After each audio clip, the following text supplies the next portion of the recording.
All right, welcome back, everyone. It's all about Infocomics for the rest of the conference, and we have 3 presentations. So the way it's going to work is you guys keep, and gals, whatever, you keep posting your chat comments, questions, and Joanne will be monitoring those, and Donna, and we'll bring them up at the end of the session, which means after all 3 people have presented. So first up is Silas James, who's popped up right there in the video cam as he requested. He's going to talk to us about why comics for knowledge translation. Mr. James is a project manager and a research assistant at the Traumatic Brain Injury Model Systems. Some people call it TBIMS. So he works with fellow NIDILRR grantees for quite some time. He's been working since 2012. He's contributed to the Infocomic project. It creates educational comics that use narrative and other tools to encourage readers to connect with the materials. Okay, so I'll be answering this question that you see on the screen, why use comics for knowledge translation. But before I do that, I want to kind of talk, we can have the next slide. Before I talk about that, and then this is what I was talking about. I had to do a different slide for my animations. There we go. Thank you. So I want to just talk about what comics are before I start talking about why to use them. For the purposes of my presentation, I'll just say the obvious that comics are a series of images arranged in a sequence that can imply a narrative. And the key here for me is imply, but I'll get to more of that later. And then using that definition, I would say that infocomics are comics that intentionally position information within an inferred narrative with the goal of increasing engagement, comprehension, and retention. So at least that's what I mean when I say, and I'll use comics and infocomics interchangeably. So why comics? What you see now is on the screen is the first panel of an infocomic that my team and I created. And it summarizes essentially the findings of my research since 2012, and that includes maybe 100 hours of qualitative interviewing with people who have experience on the topic of the comic I'm researching, and a small mixed method study that I did for my graduate thesis. And I'll talk more about that in future slides. And then I'll just be using this comic as a prop to illustrate the concepts. And so a couple of spoilers. As you might have gathered, my slides will be very self-referential, and also I'll just disclose that everything in all the panels you see is metaphors. So if you have questions during my presentation, feel free to post them, and I'll try to answer if they're pertinent to what I'm talking about. So comics grab and hold your attention.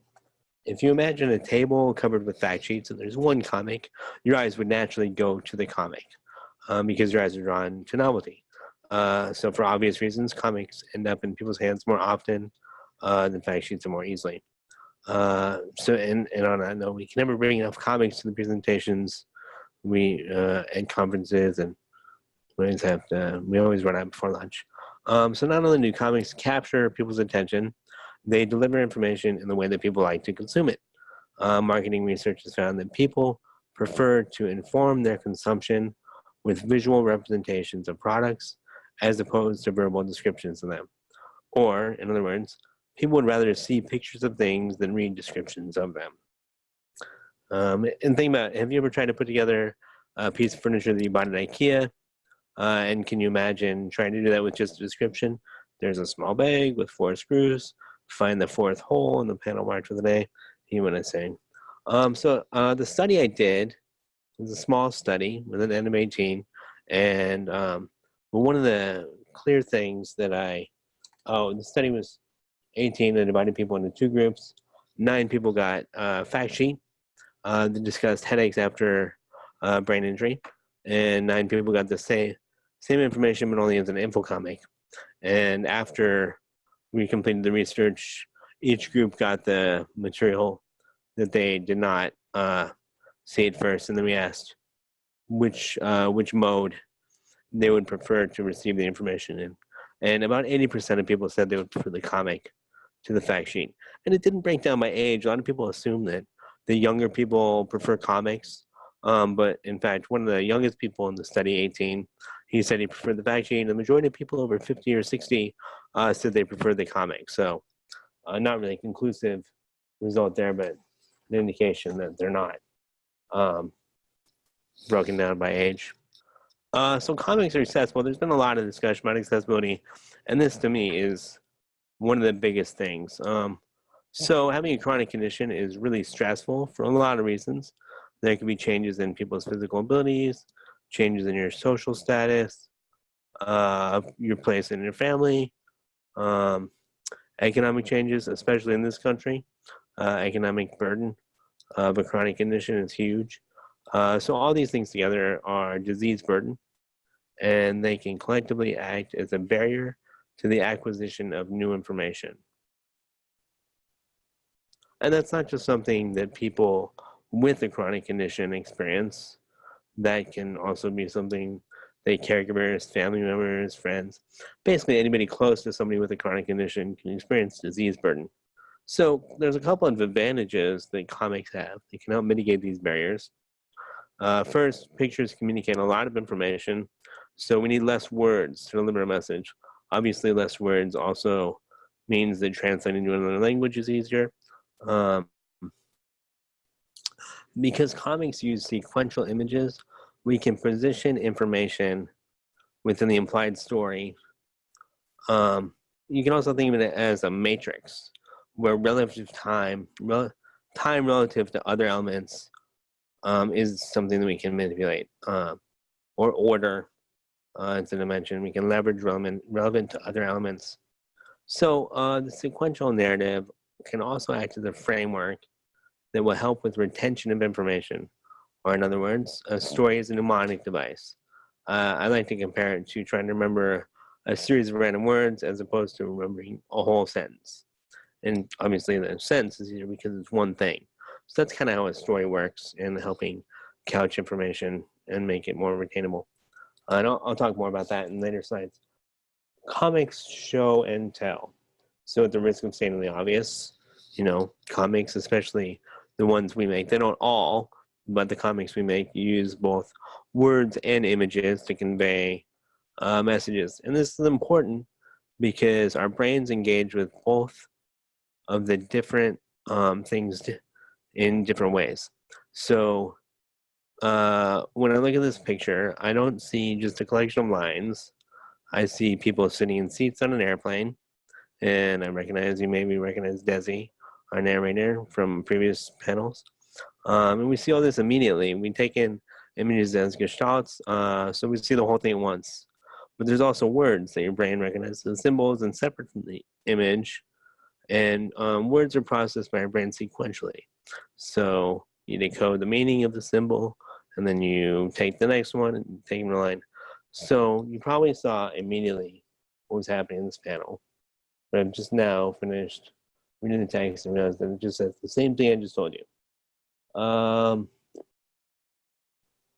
And words are better at promoting the recall of names and facts, while images are better at conveying meaning and triggering emotional responses. And so comics engage both of these types of processing simultaneously. And the result is that a reader's comprehension and recall are dually reinforced. So collections of words are associated with images, and images are associated with these collections of words, meaning that in theory, a memory of one will conjure the other. So if you're interested in going down a rabbit hole, this is a good place to start is Edward Tufte's book, Visual Explanations, but I'm digressing. But he's got a lot of historic examples of this type of pairing of pictures and language to help with recall. So another really big point, and I can't overstress this, comics don't tell stories. And just say it again. Comics don't tell stories. They can suggest or imply stories, but when you read a comic, you're telling yourself a story. A comic is just a series of static images. That's literally all it is. It's just a bunch of images put in a sequence. So when you look at this panel, you're comparing it to your memory of the last panel. What's the same, what's different? Once you figured out what's the same and different, you draw on your past experiences, your beliefs, your values, and your imagination to fill in the gaps that exist between this panel and the one we just saw. So I'll illustrate this by asking you to think about, how did Desi and Dada get on the plane? And no matter what you're thinking, I'm just going to tell you that you're right, because we don't know. So you're making up a story, and that's how it happened, because the story is happening in your brain. So I'm just showing you images. You're creating the narrative, and because of that, the story that you perceive is very special, because it's a unique story that only you will ever know. So, and I can't overstate that point. As a reader of a comic, you're literally putting pieces of yourself into the story. And that's huge as far as educating people, because it means you, the reader, you cannot help but to identify with what you're reading, because it is in part you. So that empathy is inherent to comics, and that enables a potentially deeper level of understanding and recall, because you're engaging your emotional level. So another thing, there are things that I, as a reader, can do to help shape the dynamic relationship that you have with the content. But that's more of an intensive workshop topic. So, and I'll refer to the study that I did again. It was small. I only had N of 18. But there was one clear conclusion that I found, and that's the people who read the comics connected with the content more personally. Subjects who read the comic appeared to internalize the information more and draw conclusions about potential future courses of action. People who read the fact sheet refer to the material as separate from themselves, and then discuss the examples of reading that confirmed their existing knowledge. So when readers of the comic use more I statements when they recounted what happened in the comic and their contents, and they personalize their learning. So this is another big point. Comics use rich communication. To state the obvious, I'm sure you've noticed the titles that appear first and their styling indicate a certain type of information. You probably noticed that the subtext at the bottom of the screen that has white text on a background, that's another different type of information. If you've really been paying attention to this information, you would see that Desi and Dada kind of give different types of information too. And there's other things you can do with the images too. Graphic elements can be manipulated to signify different things. I can use thick borders on the edge of a panel, thin borders, put multiple panels in a tight sequence, and so on, just to convey some things intuitively to the reader. So to put it simply, if I show you the same type of information with the same type of styling or placement, you pretty quickly learn the significance. So I, as an author, don't need to provide a key to help you decipher the images, because you intuitively learn it. And I'll remind you, this plane is a metaphor. When I originally wrote this presentation, there were multiple pages of content that went with the slide, but I have to summarize because it's just too much. So comics are powerful tools. They're visually appealing, so people see them and pick them up.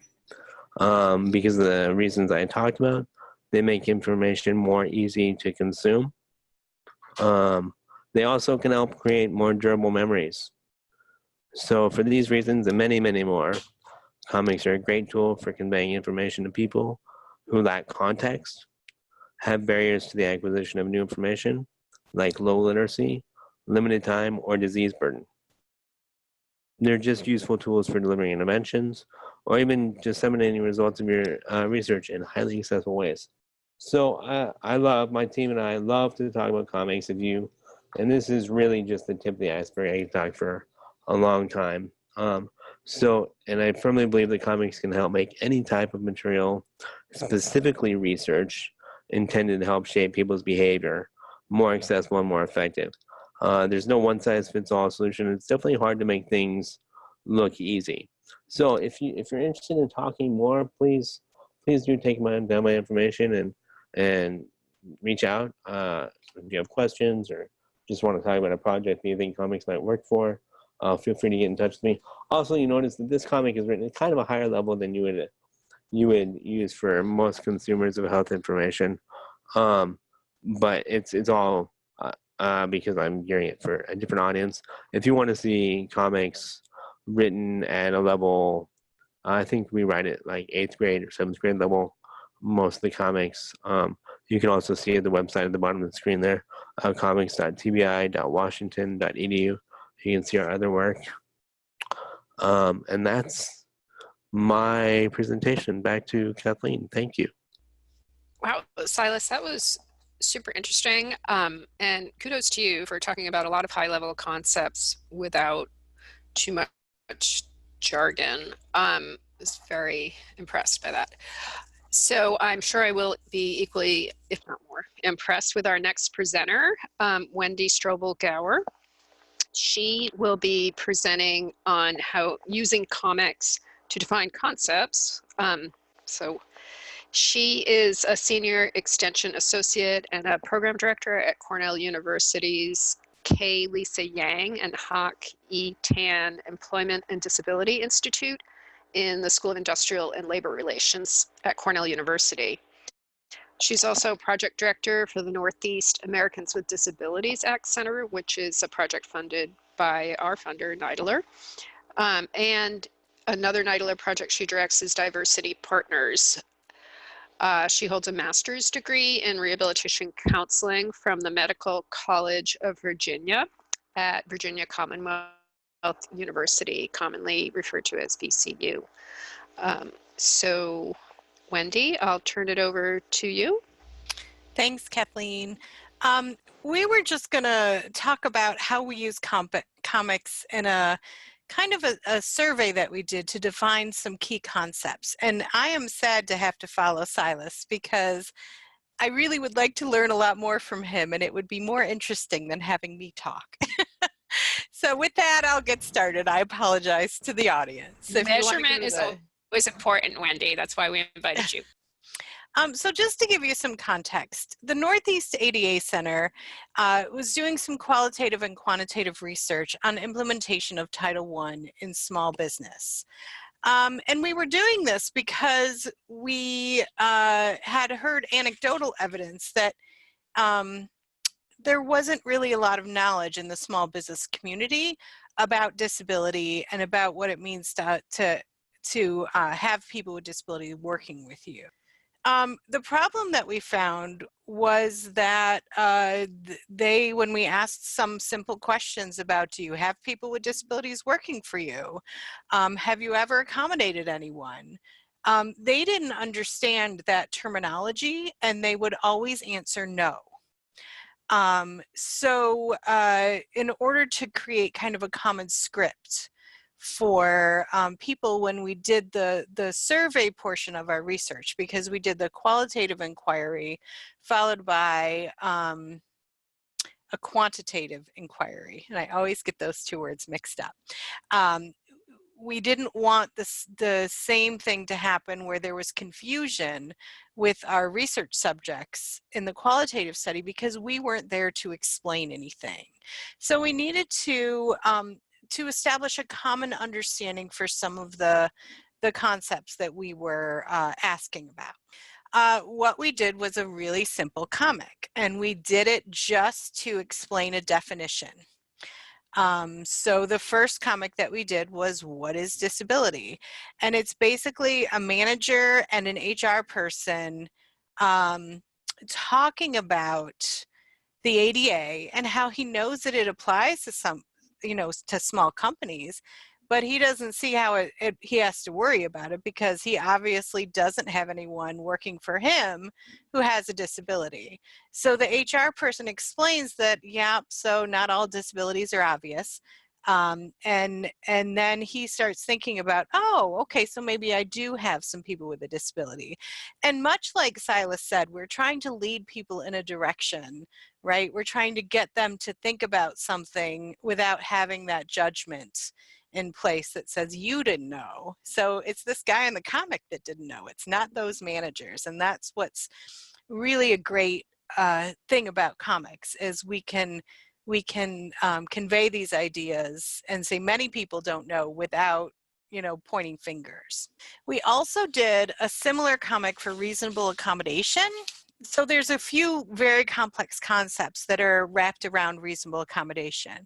The first is disability disclosure, and then there's what is a reasonable accommodation, and then there's a reasonable accommodation as a process idea.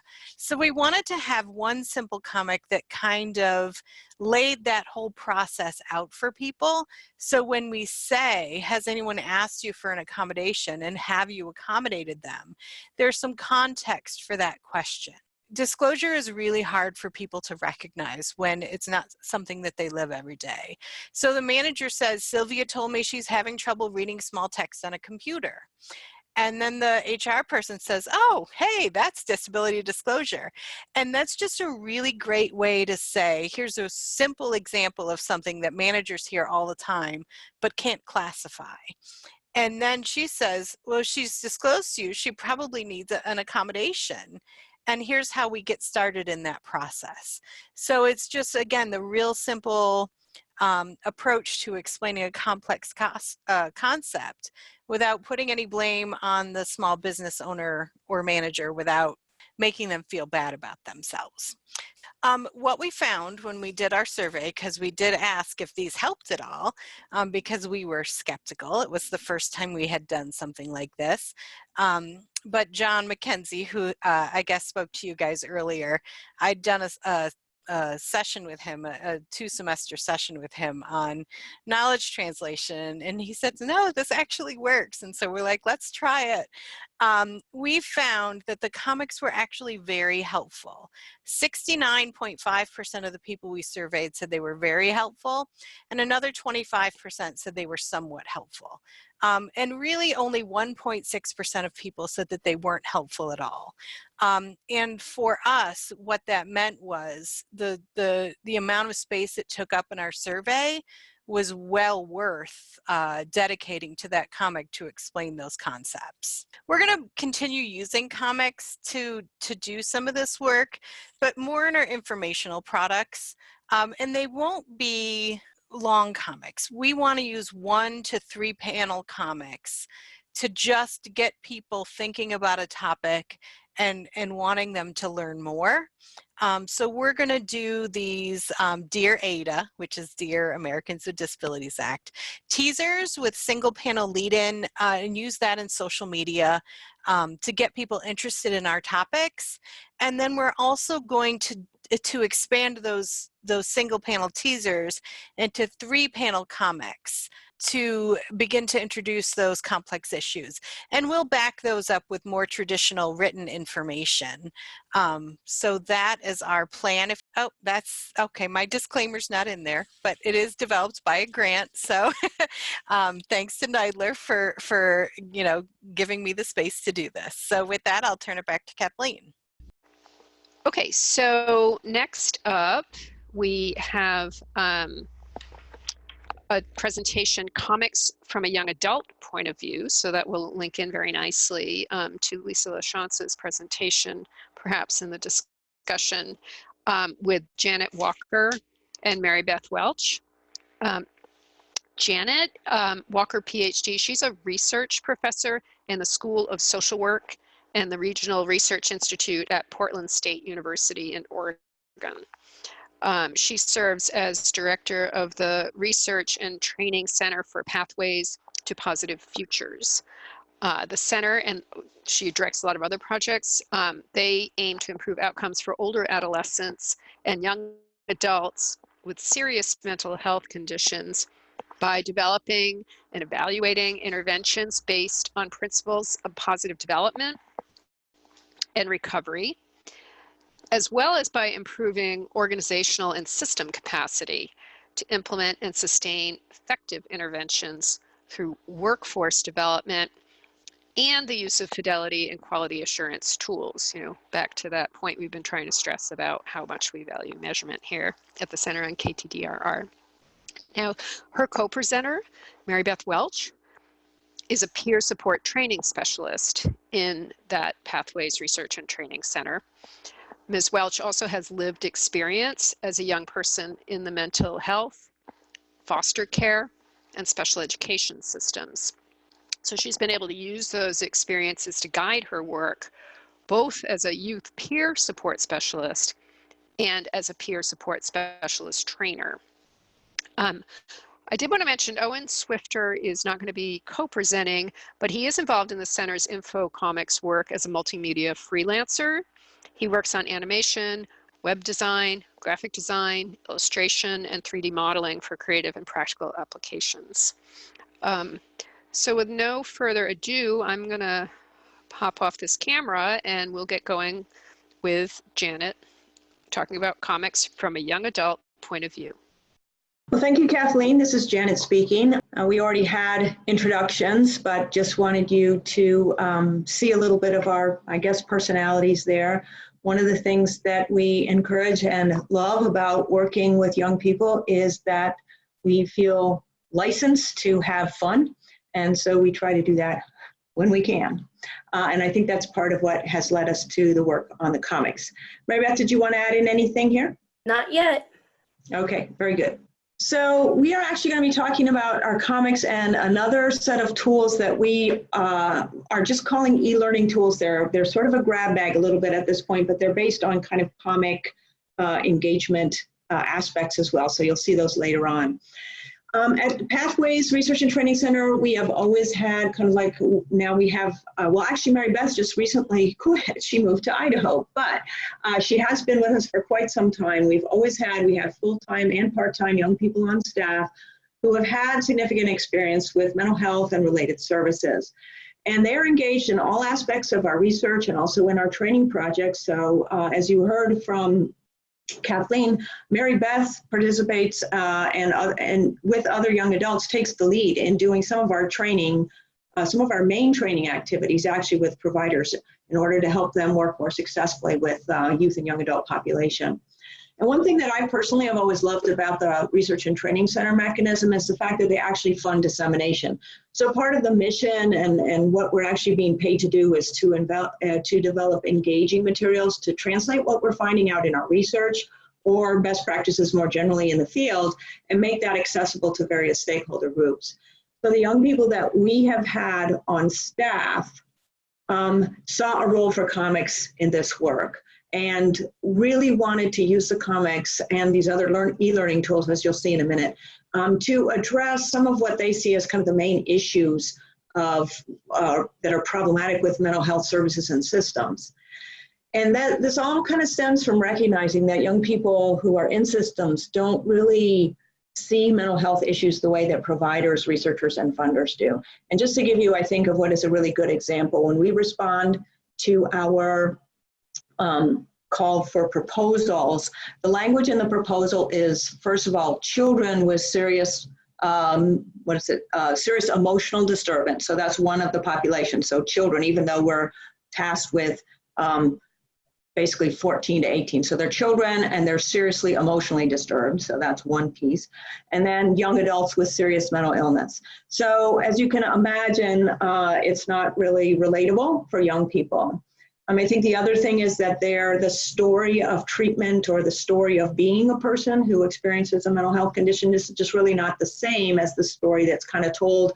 You think of like a research paper, the way that we think about research, you get a diagnosis, then you're eligible for a study, then there's treatment, then there's outcome.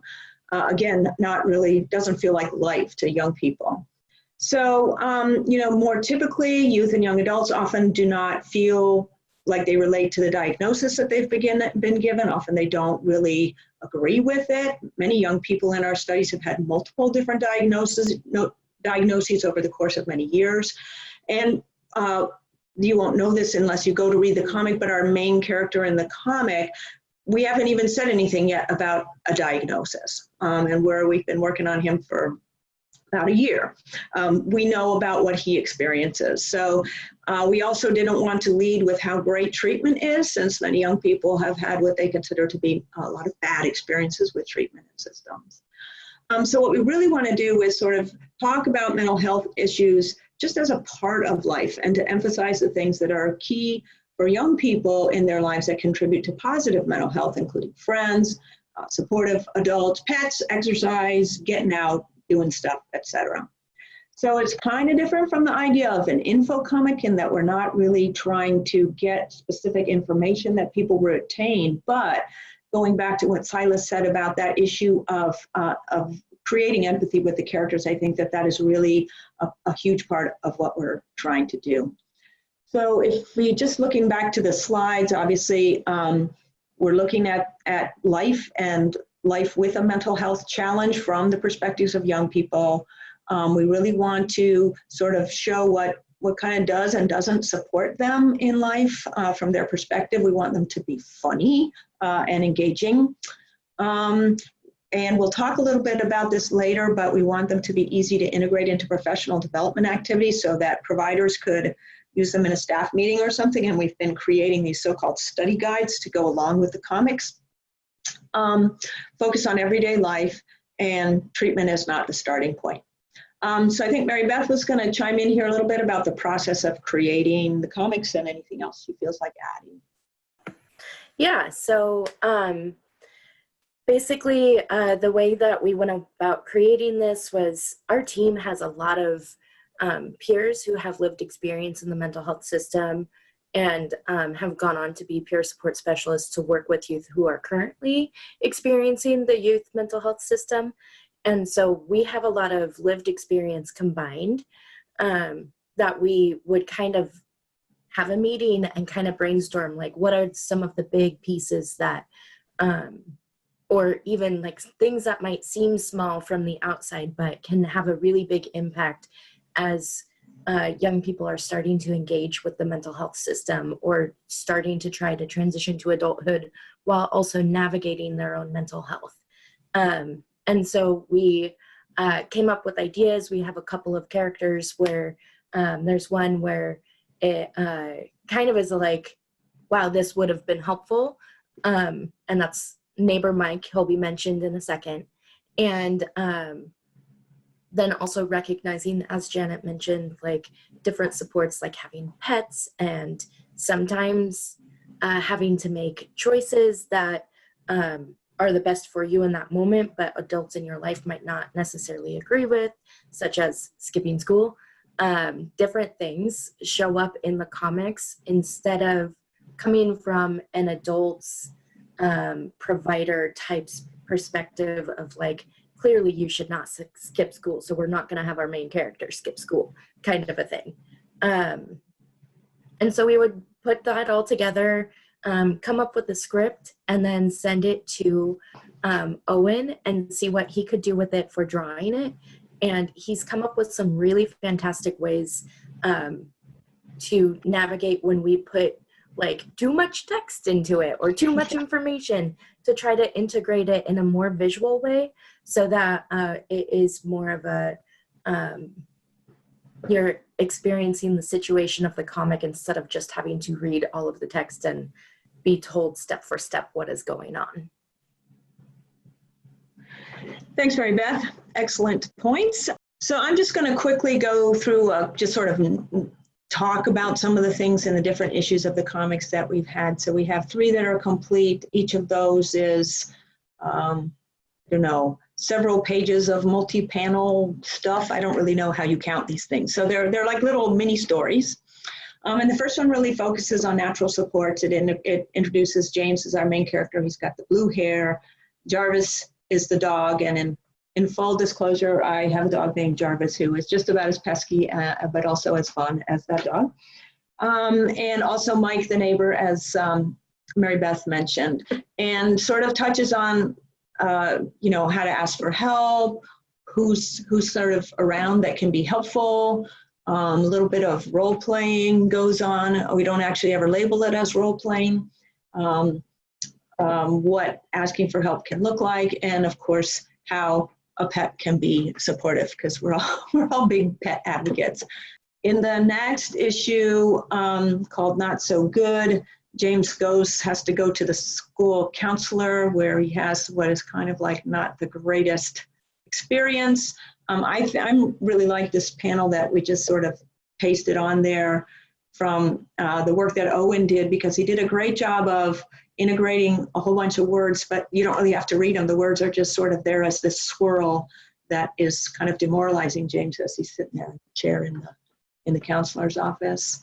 Some of the things that are touched on in this one are stigma of around having a mental health condition, things that are unhelpful in terms of therapy, as well as services that are kind of being pushed on a young person more or without really his necessarily wanting them, the importance of respecting decisions that young person might make, the shock that comes when you find that other people have been talking about your mental health and what you should do about it without consulting you. And of course, the positive power of humor, exercise, and pets. And then just to add really quick, in this part, it talks about, like, you can see that the counselor is suggesting his diagnosis of dealing with depression, but that still is not something that James has identified or recognized as true to him.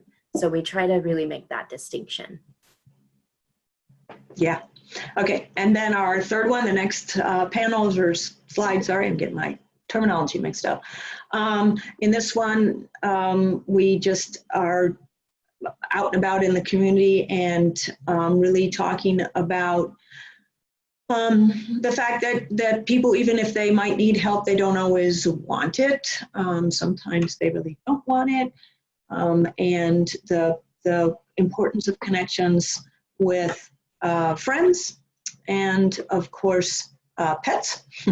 And also introduces the idea of the peer-run drop-in center, where the panel, or the issue that is currently being completed, James and Jarvis and their friend Zoe, who's pictured there, go to the peer drop-in center to do some stuff there.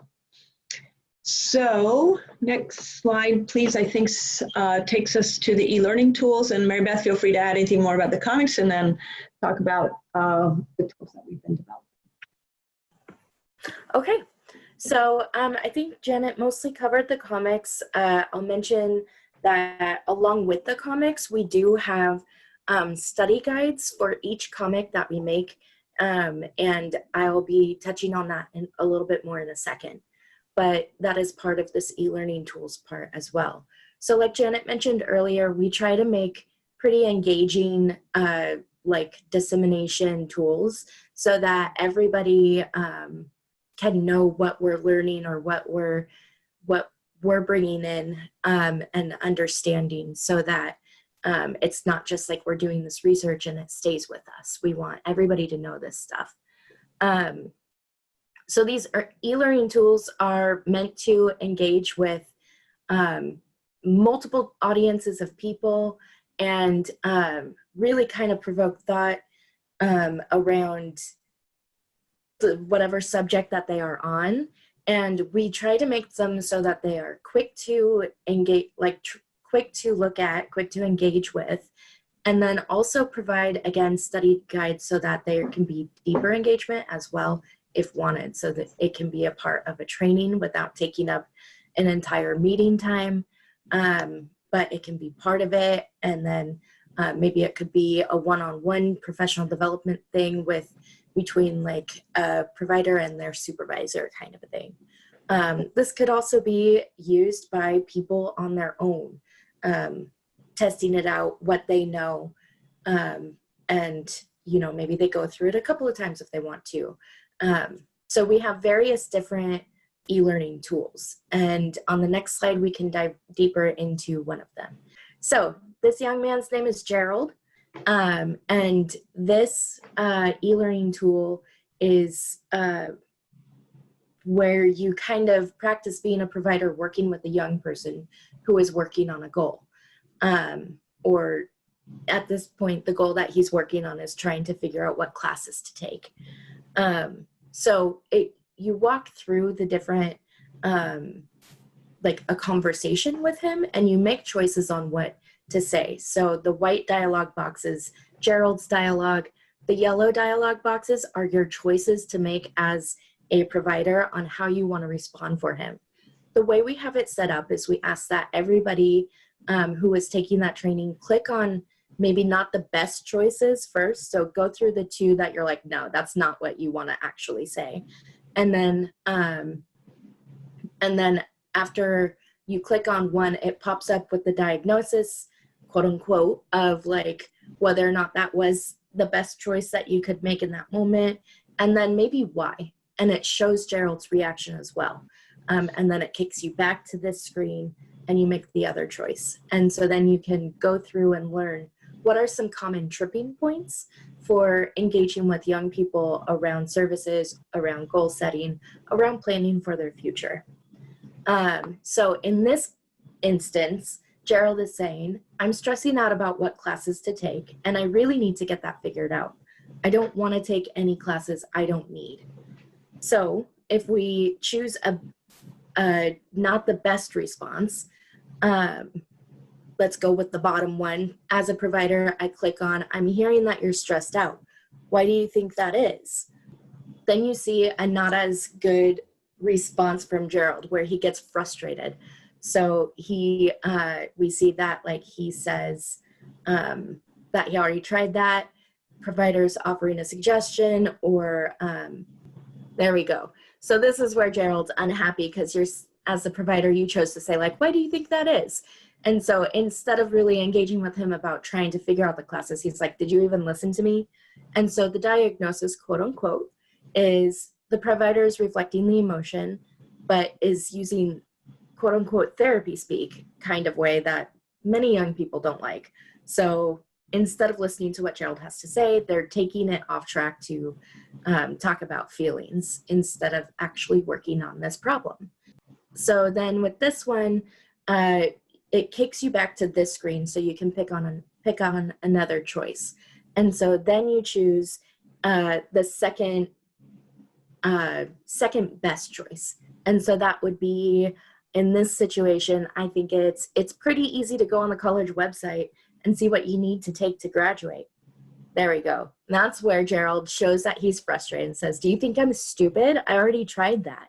So in this position, the provider is offering a suggestion instead of trying to help Gerald explore more about what he has tried and come up with more ideas. So this is about building self-determination skills for Gerald so that he can decide what's his next step instead of just telling him what to do because he's probably already done some stuff.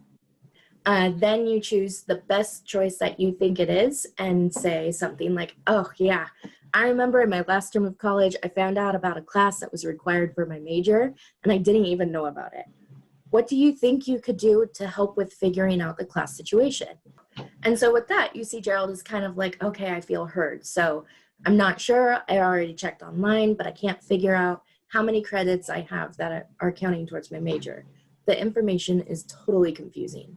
So with that response, you were able to empathize with Gerald. You were able to prompt him to share more about what he has already tried to be able to move forward on brainstorming more things. So in that, we say this is the best choice because it gives a little bit of like personal information for that engaging with the young person, but it keeps it small and also returns the focus to Gerald trying to get his ideas.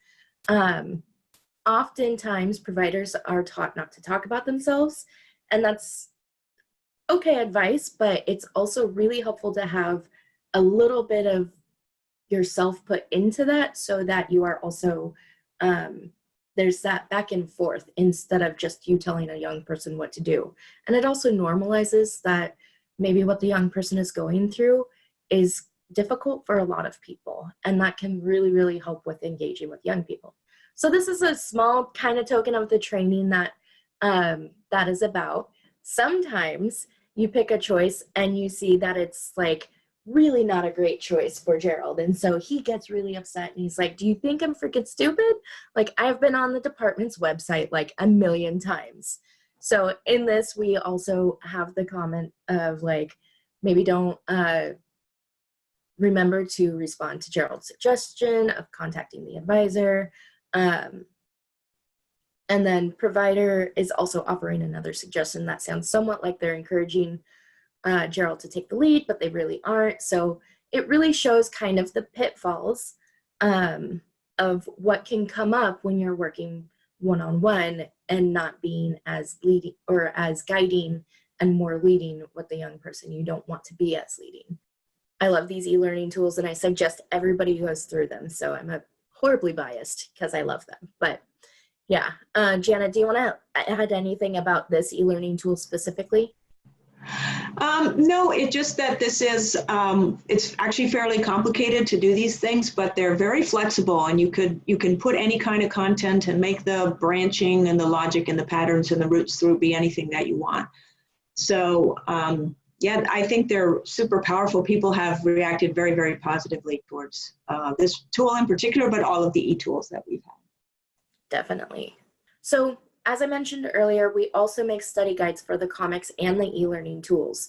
So we try to make them like the teacher's editions of textbooks. We got different pieces to it of looking at what's the point of this e-learning tool in general, or what's the point of this comic? Why did we make this?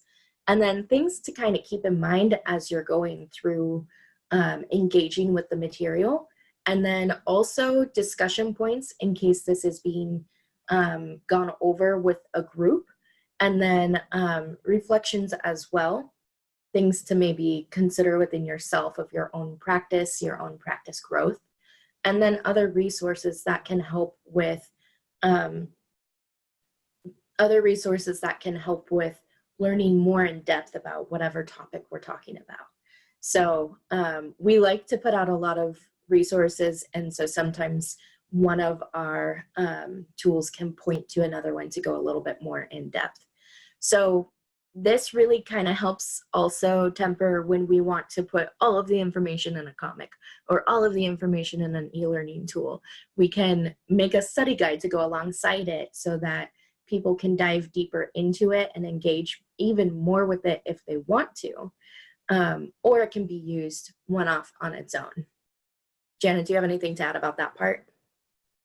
No, but I'm very pleased with the idea of the study guides because the general idea is that it helps people feel confident if they want to integrate the use of any of these or discussion into a staff meeting or a training that they're doing, or even just looking at it themselves, that it gives them some more resources to feel confident if they're leading a discussion, or just to think about if they're doing it on their own. Definitely. All right, do you want to take it away for the next slide? Sure. The next slide is just very briefly. So we were kind of asked to also focus on how we're evaluating our comics. And to be honest, we haven't done a ton yet. One thing that we do is track the downloads. So you can see that in, I don't know, just about a little over, 7 months, we had over 2,500 downloads of the comics, so which represented 34% of the total downloads from the website. We have a very large and active website, so we have a lot of people on there. But that means that they're super popular. And you can see the little spikes in the downloads there that correspond to the dates that we release the comics. And we have a monthly RTC update that we send out. So in each one, we let people know if there's a new comic up there. And then obviously that appears to send people to the website to do a lot of downloading. Now that I don't think is disaggregating the comic downloads specifically, so that probably includes other downloads that they might be interested in from our website.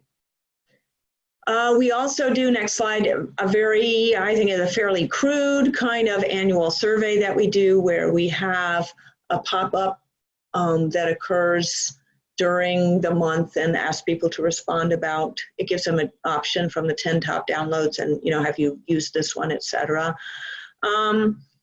And we do then ask them how they like the product and whether they thought that the product actually contributed to different kinds of changes or things they might do, so had an actual kind of tangible impact.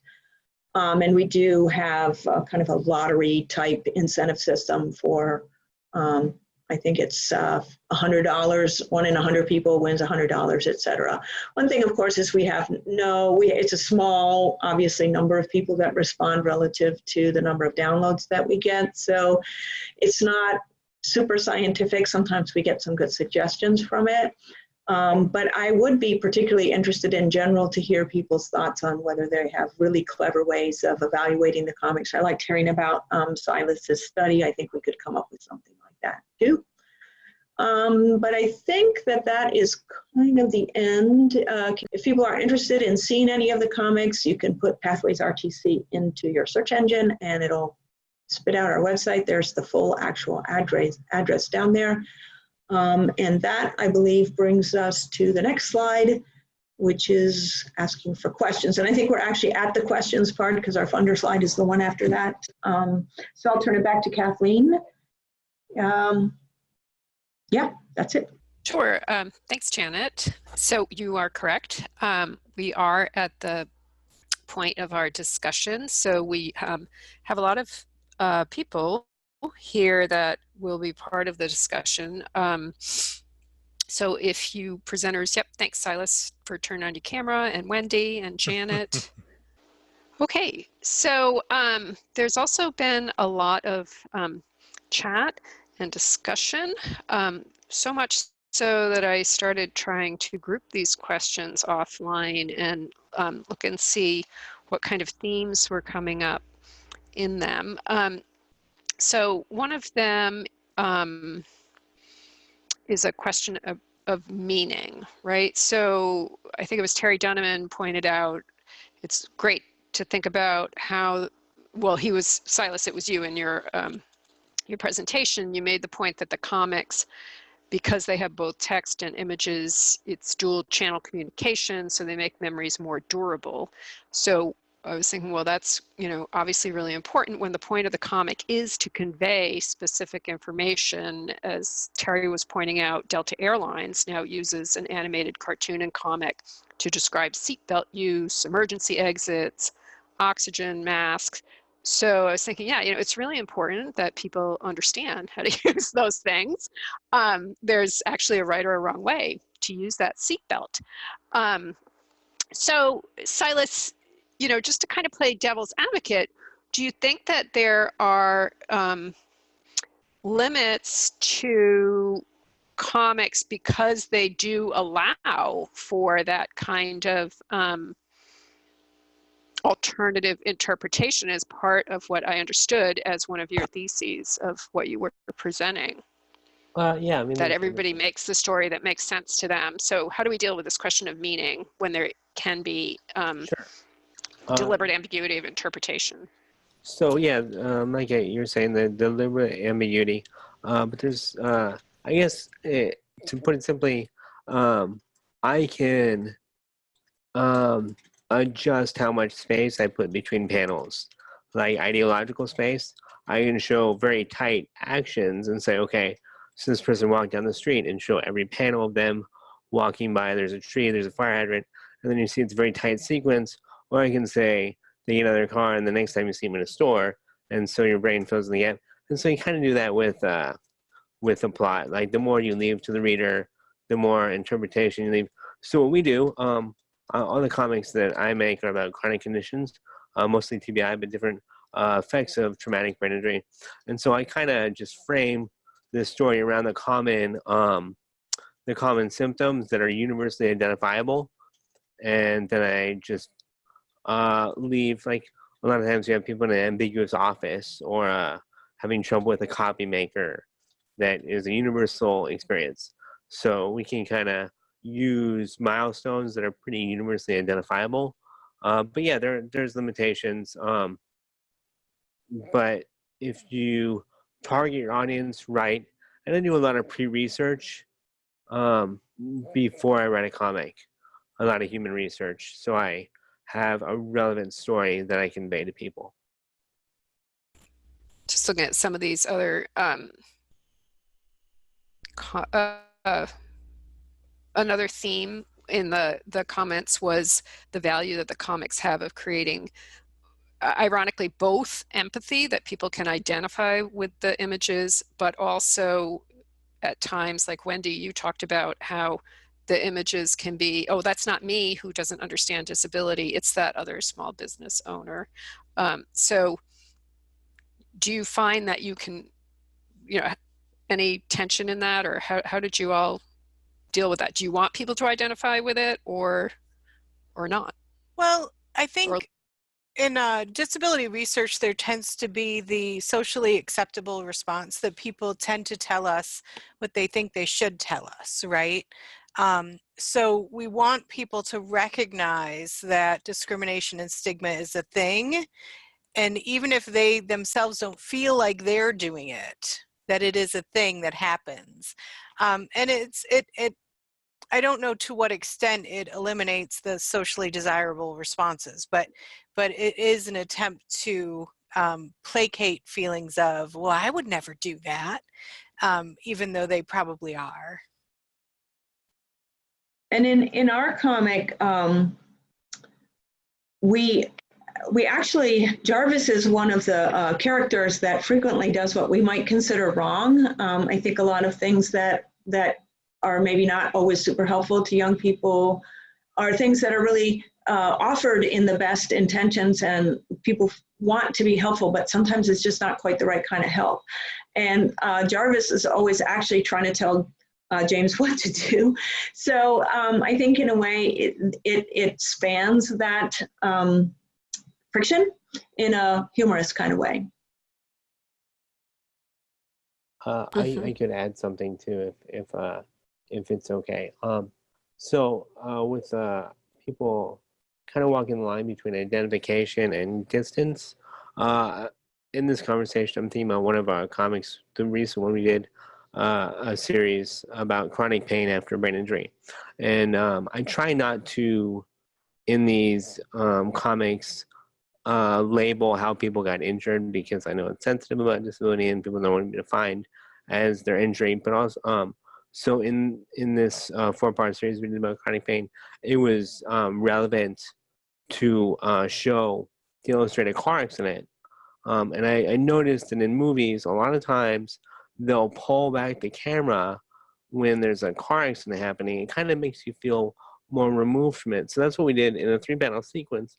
It was a woman and her son in a car, and she was teaching him to drive. And then he stopped at a stoplight, but he was in the middle of an intersection, and a car, you could see in the background, the guy was on his cell phone, and this all illustrated. And then each panel they got farther to where the cars collided, and it's just like a bird's eye view. And you feel very removed, but you also experience what's happening. So there's a lot of tools you can use to walk that line between identification and distance. That's my 2 cents. Thanks, Silas. Lauren, are you with us? Maybe I am. she Hi, had to. Kathleen. Okay, sure. So someone, I know you work with people who are living in poverty, and we had a question from Elaine. Trying to imagine using 1 to 3 panel comics to engage people in defining poverty beyond the normal economic definition of a particular income threshold. For instance, thinking about subjective definitions of poverty, how people experience poverty, poverty from an intersectional lens. How might I do this using comics in academia and outside of academia? Marcia suggested using a word cloud. So I just didn't know if you had any thoughts, because obviously this is going to be even more fraught because you're drawing people. Right. So how do you visually represent poverty, right? Never mind disability, that can be its own sticky wicket, but. Absolutely. That's so interesting. And I certainly would defer to the expertise of the presenters on this matter, who really, I could tell, give great thought and have great expertise in terms of the comics. But what I think about in terms of just some of the tensions that you just mentioned, Kathleen, with, just thinking about the visual representations and just that being such a, I think, a sensitive matter is just, as a researcher, I would think about doing this in as participatory a way as I could. So I think if there's an interest in illustrating that through comics, I would really want to draw together members of the community I was hoping to engage or visualize, to really give them a lot of input on how to tell a story about their experience that is true to that experience, but not a caricature of it. Because I think that's a really important line that you have to walk. The other thing I would think about, or maybe suggest, is I think there's a way that you could think about this from an evaluation lens too. So if you're working in a participatory way with a group to develop something like a comic, then drawing together other community members to maybe look at and give feedback about what they're seeing and what it draws out from them. So I would be really interested to see what the presenters who have expertise on the comic piece of it would think about that. But I would just think from the perspective of actually engaging the process, that I would really want to be as participatory as I could to make sure that I was engaging that issue appropriately and in a way that would lead to the desired outcomes of the project. There's a really good comic that I can send a sample, and I don't know if I'll find it right away, so I might have to send it to you after, Kathleen, on pregnancy and for teens, and the idea of letting the family down and you know, choices and all this kind of stuff. And it was done and drafted over and over and over again with community members and with the people who would be absorbing that information, that made it especially true feeling to that community. And I think that's really critical. So, you know, for poverty, the picture of an empty fridge and a hungry kid, that says a lot of stuff. You know, so there's so much potential to convey meaning through some of those images, like a kid sitting on a bed and putting socks on that are ripped or have holes in them, you know. But I certainly agree with Lauren that you're going to want to do this with the community so that you're not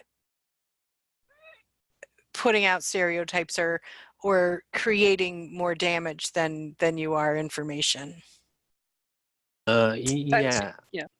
Sorry. Yeah, I definitely agree with Wendy that if you're gonna create a comic that's meant to engage a specific community, it's really important to make sure that you represent the community's voice, because you don't want to be in the position of power of saying this is what you are, and then people try to consume it as the intended consumer and say this is not something I relate to at all. It just kind of feels like another form of oppression. So yeah, I just wanted to add. I think that's spot on.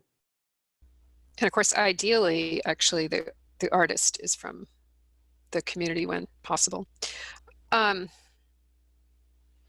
So another sort of theme gets us back to the pragmatic kind of side of the discussion or aspect of the discussion. There was a little bit of confusion over tools that were mentioned. Janet, you had tools at the end of your presentation, and then Silas, you mentioned something about tools, and I wasn't sure if you meant the same kind of tools. I got the sense that one kind of tool in the comic could be for more information, you know, here are some detailed toolkits about traumatic brain injury, or did you mean tools about how to do and use Infocomics, or both? We made multiple comics about pain. So we made a comic about headaches, and then I referred to a 4-part series we made about pain. And, you know, it seems that I don't want to just provide people with information and just say, here you go. So we've attached, made a pain diary and an activity log, and something people could use for either, and attach that to each of the 4 parts of the pain, chronic pain comic. And then we made just a specific pain diary for the headache comic. But I also made a longer comic about concussion prevention and the best practices for recovery. And we revised an existing tool for tracking symptoms of concussion and monitor recovery. And then there was also a study guide at the end of that comic. It was intended, and we still intend to do this, but we're still seeking funding to turn it into a curriculum for 9th grade students that kind of helps inoculate people against concussions before they happen. So, those are the tools that, not the same as the e-tools that Janet and her team has made, but more tools that we can just embed in the comics. Right, I think for our tools, we we wanted to come up with kind of a generic name. They contain some of the same elements as our comics, in some cases dialogue, but it's a little hard. That's why I think I described them as a grab bag. It's a little hard to describe them as a group, but they're non-traditional little mini learning helpful things. I don't know, really. Yeah, we didn't have it very figured out when we named them. We just wanted to put them somewhere on the website, and that's the terminology we came up with. So. And there's various different types. So we've got some where it's a video that pauses and has like kind of blurbs about what's going on in the video. Some of them are, we talked about Gerald's, where it's kind of, you go back, click back and forth and click through it. We have tip sheets for people to look at for like ways to engage with young people. We have like workbooks about how to learn how to do something. So and we just kind of link to whatever tools are relevant to whatever is currently going on as well. Because we focus on a lot of the same areas, but we like to dive deeper into specific pieces of it. And that's how we end up having just, I think grab bag is a great term for it, a grab bag of different deeper experiences and tools that can be used. So this Okay, is so Wendy. it was more supplementing information. So No, I was just going to say, I think I might have misinterpreted that question, because I thought you were asking about tools we use to create our comics. And I used Pixton, if anybody cares. They worked with us to put in disability-friendly graphics that felt real, and they were really great. So just if anybody cares. yeah, that's why I wasn't clear myself either. I'm like, what tools for what? What are we talking about here? So thanks for clarifying that, Wendy. And if you don't mind sticking the name of that software, yeah, Joanne's asking the same thing, into the chat, that would be great. And I'm sure a lot of people would appreciate it. So along those lines, you know, kind of super pragmatic, people are sitting here like, wow, I want to do, you know, Infocomics. So Silas, you're obviously an Infocomics artist. Is there, like, by any chance a guild, or, you know, how would people nationwide find a good artist? From a local art school or what? So I'm not the artist. We have an amazing artist, David Lasky, and he's an Eisner Award winner, and I think 2012 for nonfiction comics. And he has done most of the illustrations or recent comics. We started out with a different artist, and the reason we really stuck with David is he just has the understanding of the intuitive how to lay out. But I started off, I put an ad on Craigslist, and I got a lot of an amazing variety of responses. Most of them were not anything I followed up with. And then I think a friend introduced us to David Lasky. And then so what my strategy has just been is ask my talented artists, friends for references. And I don't have a magic bullet for finding an artist. It's hard. We've used other artists that were talented illustrators but didn't know all the mechanics of how to make things disappear in the background versus so I my answer, I guess, is that we just got lucky. And then you can always see an artist like in small local newspapers and reach out to them and say, you know, I like your art, would you be interested in doing a collaboration? But I don't we're still afraid that, like, we'll have a project and David won't be able to help us. And we don't know what would happen then. Maybe we have other options. But Yeah, we went software because of cost, honestly. It's we had contracted in the past to do a toolkit for youth with a graphic design company, and it was just prohibitively expensive to get the product that we wanted to get. So with Pixton is free, and we can't get the subtlety a lot of times that it seems Silas is getting. But for the 1 to 3 panel comics, it's much more cost effective. The comic life tool that I put in the discussion panel, you can make actual like real comics pretty easily. And you can insert your own pictures, so you could get that context. You import pictures and then it comic sizes them. I don't know the proper terminology for that, but it's cool. Terry, I did want to put you and Just Chaikin in direct dialogue with each other.